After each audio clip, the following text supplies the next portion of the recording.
अखिलेश यादव जी और समाजवादी पार्टी और साथ साथ में कांग्रेस ये एक विदाई की समाप्ति की ओर चल रहे हैं। और जहाँ तक सवाल रह गया है असरुद्दीन ओवैसी साहब का, तो एक पढ़े लिखे व्यक्ति हैं और जो है अल्लाह का नाम लेके और बाबा साहब के संविधान पे हाथ धर के वो जो है हर काम का निर्णय तय करते हैं। तो ये गठबंधन करे, महागठबंधन करे, ठगबंधन करे, कोई फर्क नहीं पड़ने वाला। जनता जागरूक हो चुकी है, जनता राष्ट्रवाद के साथ है, जनता राष्ट्रवाद को चुनेगी और चुनी है। आगे भी 27 में पूर्ण बहुमत से माननीय योगी जी के नेतृत्व में यहाँ भारतीय जनता पार्टी की सरकार बनेगी और निरंतर उत्तर प्रदेश विकास के पथ पर चलता रहेगा। नमस्कार, मेरा नाम है मोहम्मद राशिद और आप देख रहे हैं नव भारत लाइव। बिहार चुनाव के बाद उत्तर प्रदेश में 27 के चुनाव को लेकर सरगर्मियां तेज हो गई हैं। और वही असदुद्दीन ओवैसी ने मीडिया चैनल में बात करते हुए कहा, दो नेताओं का नाम लेते हुए उन्होंने कहा कि उत्तर प्रदेश में गठबंधन के साथ उनकी एंट्री होगी। ऐसे में सवाल उठता है कि इस पर अखिलेश यादव पर इसका क्या असर पड़ेगा और बाकी जो अन्य पार्टियां उन पर क्या असर पड़ेगा, ये जानने के लिए एक बार फिर हम जनता के बीच मौजूद हैं और उनसे भी जानेंगे कि आखिर वो क्या सोचते हैं। भाई साहब क्या कहेंगे? गठबंधन का दौर खत्म हो चुका है और पारिवारिक पार्टियों का दौर खत्म हो चुका है। अब जनता जागरूक हो चुकी है, अपनी जिम्मेदारी जनता समझ रही है और राष्ट्र के प्रति कौन समर्पित है, देश को विकास के पथ पर कौन लेकर जा सकता है, ये जनता बखूबी समझ रही है। तो ये गठबंधन का, जब महागठबंधन फेल है तो ये गठबंधन करके क्या करेंगे?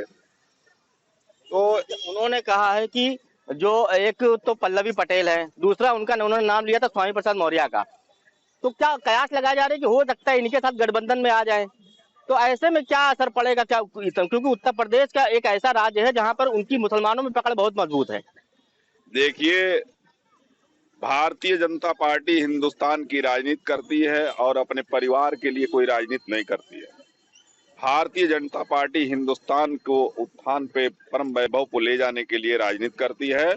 आज जितने भी क्षेत्रीय दल हैं, जिसकी भी नाम लीजिए, वो अपने लिए और अपने परिवार के लिए राजनीति करते हैं, चाहे किसी का भी नाम उठा के देख लीजिए। तो ये गठबंधन करे, महागठबंधन करे, ठगबंधन करे, कोई फर्क नहीं पड़ने वाला। जनता जागरूक हो चुकी है, जनता राष्ट्रवाद के साथ है, जनता राष्ट्रवाद को चुनेगी और चुनी है। आगे भी 27 में पूर्ण बहुमत से माननीय योगी जी के नेतृत्व में यहाँ भारतीय जनता पार्टी की सरकार बनेगी और निरंतर उत्तर प्रदेश विकास के पथ पर चलता रहेगा। हम आगे बढ़ते हैं, हमारे साथ कुछ और लोग भी जुड़ेंगे। एंट्री होगी, क्या लगता है कितना असर पड़ेगा अन्य पार्टियों पे, खासकर अखिलेश यादव पे? अखिलेश यादव जी और समाजवादी पार्टी और साथ साथ में कांग्रेस ये एक विदाई की समाप्ति की ओर चल रहे हैं। और जहाँ तक सवाल रह गया है असरुद्दीन ओवैसी साहब का, तो एक पढ़े लिखे व्यक्ति हैं और जो है अल्लाह का नाम लेके और बाबा साहब के संविधान पे हाथ धर के वो जो है हर काम का निर्णय तय करते हैं। रहा जहाँ तक सवाल बिहार में, तो बिहार में जो है 5 सीटें केवल मांगी थी, बाकी ये कांग्रेस की और समाजवादी की और बिहार में लालू की नीयत सबकी है। अगर मुसलमान इकट्ठा हो जाएगा तो हमारी दुकानें बंद हो जाएंगी, ये भी तय है। बाकी ऐसा कुछ नहीं है, दुकानें नहीं बंद होगी, वो खुदा ही बेचारे समाप्ति की तरफ तीनों दल चल चुके हैं। अच्छा, उत्तर प्रदेश में बहन जी तो आना चाह रही हैं असरुद्दीन ओवैसी साहब के साथ, तो ऐलान कर दिया अकेले लड़ेंगे। एक मिनट, बहन जी तो आना चाह रही हैं, बाकी बहन जी कह रहे हैं कि हम ओवैसी साहब से गठबंधन करेंगे, चंद्रशेखर रावण जी कह रहे हैं कि हम गठबंधन करेंगे। अब स्वामी प्रसाद मौर्य, तब तक ओम प्रकाश राजभर, संजय निषाद, ये भी सब लाइन लगाना चालू कर देंगे। हाँ, पल्लवी पटेल जी का जो था वो पहले से गठबंधन असरुद्दीन ओवैसी साहब से था और आज भी है, आगे भी रहेगा। रह गया सवाल, ये सवाल अब उभर के मुसलमानों ने ले लिया कि इंडियन मुस्लिम लीग पार्टी को कांग्रेस ने खत्म किया और जो है असरुद्दीन ओवैसी तो इसलिए जो है बार बार बार बार बीजेपी भी टीम लग रहा है कि अगर मुसलमान इकट्ठा हो जाएगा तो कांग्रेस की, समाजवादी की और बिहार में लालू प्रसाद की, तीनों की जो है नैया बूढ़ चुकी है। क्योंकि मुसलमान एक निर्णायक है और मुसलमान 20% है, यादव सिर्फ 7% है।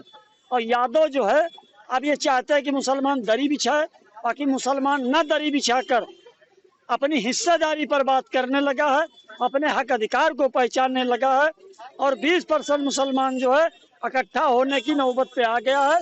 यही नहीं, वह लखनऊ शहर में और पूरे प्रदेश में सिया सुन्नी का दंगा का कोई कराने वाला था तो कांग्रेस पार्टी और समाजवादी पार्टी थी।